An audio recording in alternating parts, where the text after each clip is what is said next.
Bank Islam Malaysia Berhad kini menyediakan kemudahan pembayaran elektronik menerusi aplikasi Mudah Alih Snap and Pay bagi memudahkan pelanggan menunaikan kewajipan membayar zakat fitrah pada bulan Ramadan ini.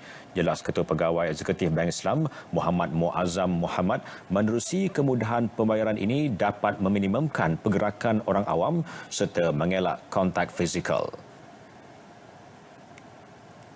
Menerusi satu kenyataan, Muhammad Azam berkata kemudahan pembayaran ini mendapat kerjasama rakan strategik Snap and Pay Digital Sendirian Berhad. Perkhidmatan ini terbuka kepada semua pengguna dan tidak terhad kepada pelanggan Bank Islam.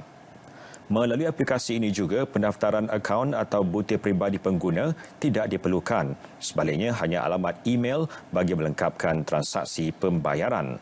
Aplikasi Snap and Pay boleh dimuat turun secara percuma melalui App Store bagi pengguna iOS atau Play Store bagi pengguna Android. Aplikasi ini turut menyediakan kemudahan pembayaran lain untuk zakat, wakaf dan air sedekah.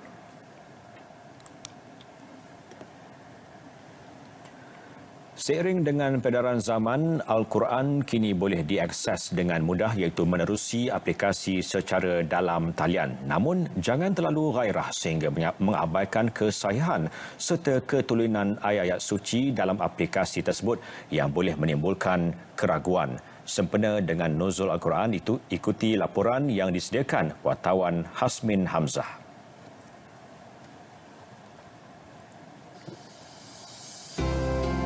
Memuat turun aplikasi Al-Quran di telefon pintar sudah menjadi trend semasa. Ini menjadikan pembacaan kalam Allah lebih mudah tanpa perlu membawa mushafnya ke mana-mana. Apa yang harus diingat? Bacaan ayat-ayat suci itu haruslah mengikut tertib dan kesesuaian keadaan. Al-Quran yang ada dalam alam maya ini, di online ini, sebenarnya dia tidak ada semakan lagi secara khususnya.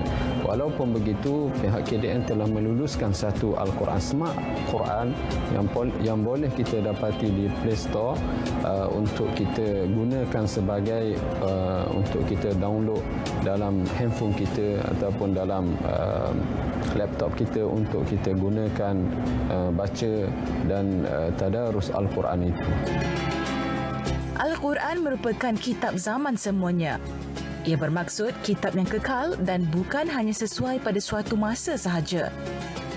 Musim Al-Quran, bulan Al-Quran dan juga kita ini adalah kita diuji dengan COVID-19 ini. Sebaiknya kita lakukan membaca Al-Quran dan juga melakukan ibadah berpuasa ini dengan secara yang terbaiklah mengikut sunnah Rasulullah sallallahu alaihi wasallam.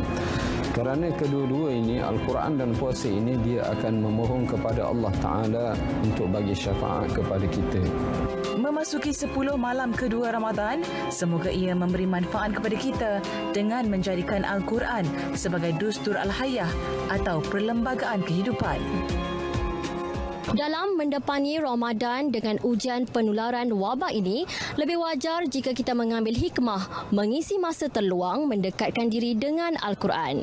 Dengan apa jua cara sekalipun, penghayatan baik-baik maksud ayat-ayat suci Al-Quran memberi kita panduan dan ketenangan kerana sesungguhnya Al-Quran itu umpama buku rujukan yang tiada cacat celanya.